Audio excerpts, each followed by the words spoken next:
দীর্ঘ সময় পর এভার কেয়ার ছাড়ছেন ডাক্তার জুবাইদা রহমান। আমরা যেমনটি দেখছি যে গতকালকে নিয়েও আজও তিনি মধ্যরাতেই এভার কেয়ার হাসপাতাল ছাড়ছেন। আমরা যেমনটি দেখছি যে তাকে বহনকারী যে গাড়িটি ইতিমধ্যেই সেটি এভার কেয়ার হাসপাতাল পার হচ্ছে।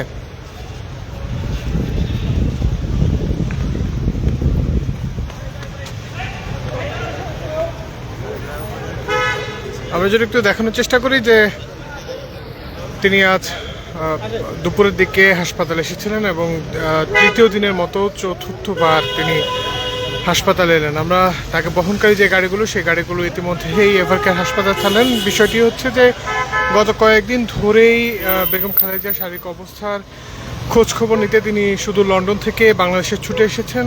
তার শারীরিক যে অবস্থা সেই অবস্থা দেশি বিদেশি চিকিৎসকদের সঙ্গে নেতৃত্ব দিয়ে তার যে শারীরিক অবস্থার খোঁজ খবর সেটি কিন্তু তিনি নিচ্ছেন। আমরা যেমনটি দেখলাম যে আইনশৃঙ্খলা বাহিনীর ব্যাপক সতর্ক উপস্থিতির মধ্য দিয়েই এভার কেয়ার হাসপাতাল ছাড়ছেন ডক্টর জুবাইদা রহমান।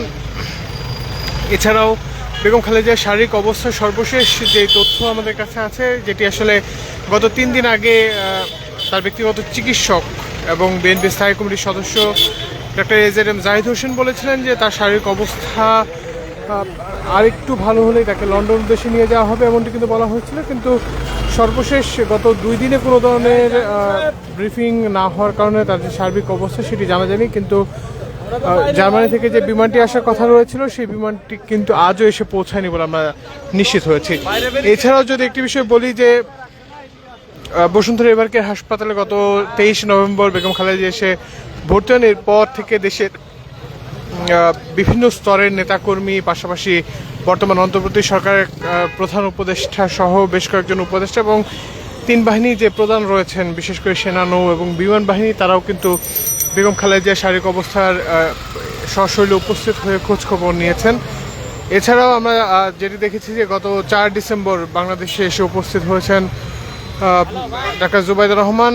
এর পরবর্তী সময়ে নানা ধরনের আলোচনা চলছে। আমরা বিভিন্ন সূত্রে যেটি আসলে জানতে পেরেছি যে বেগম খালেদা জিয়ার শারীরিক অবস্থা আগের চেয়ে অনেকটা ভালোর দিকে গিয়েছে, যে কারণে কিন্তু তাকে বিদেশে নেয়ার ক্ষেত্রে যে সিদ্ধান্তগুলো সেই সিদ্ধান্তগুলো মেডিকেল বোর্ডের মাধ্যমেই হবে এবং এটির নিশ্চিতভাবে বলতে পারবে ডাক্তার AZM জাহিদ হোসেন, যিনি আসলে এখন পর্যন্ত কোনো ধরনের সংবাদ সম্মেলন করেনি। তবে আমরা বিভিন্ন সূত্রে আসলে এই বিষয়গুলো জানতে পারছি, কিন্তু নিশ্চিতভাবে এখনও তেমন কোনোটি আসলে বলা যাচ্ছে না।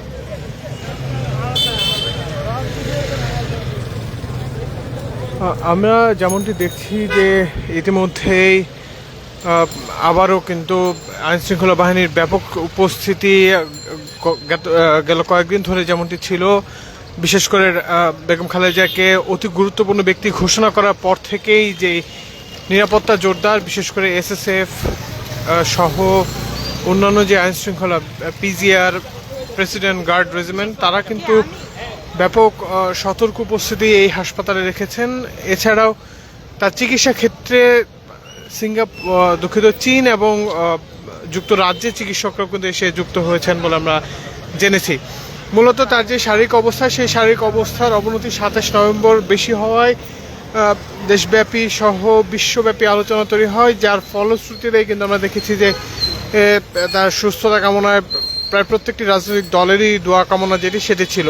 এখন পর্যন্ত আমার কাছে যেই তথ্যটি যে ডাক্তার জুবাইদা রহমানের ক্ষেত্রে তিনি আজও এখানে এসেছিলেন, যেটি প্রথম তিনি বাংলাদেশে এসেই সরাসরি এভার কেয়ার আসেন। এর পরবর্তী সময়ে তিনি ওই দিনই আবার দ্বিতীয়বারের মতো বেগম খালেদা জিয়ার শারীরিক অবস্থার খোঁজ খবর নিতে আসেন। এর পরবর্তী সময়ে গতকাল এবং আজকে ঠিক প্রায় বলা যায় যে একই সময়ে তিনি এভার কেয়ার হাসপাতাল ছাড়লেন।